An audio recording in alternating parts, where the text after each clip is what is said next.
મહેસાણામાં road and building વિભાગે બુદ્ધિનું દિવાળું ફૂક્યું છે। આંબેડકર બ્રિજમાં એક તરફ ભારે વાહનો પ્રવેશી શકે તે માટે રેલિંગ લગાવી અને બીજી તરફ ખુલ્લી રાખી દીધી છે।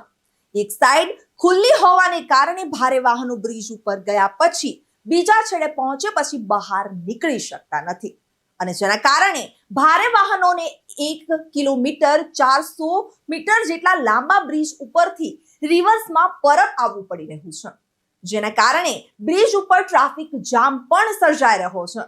ભારે વાહનો માટે પ્રવેશ બંધી કર્યા બાદ એક છેડે રેલિંગ લગાવી અને બીજા છેડે રેલિંગ નહીં લગાવી આ કયા પ્રકારની કામગીરી છે?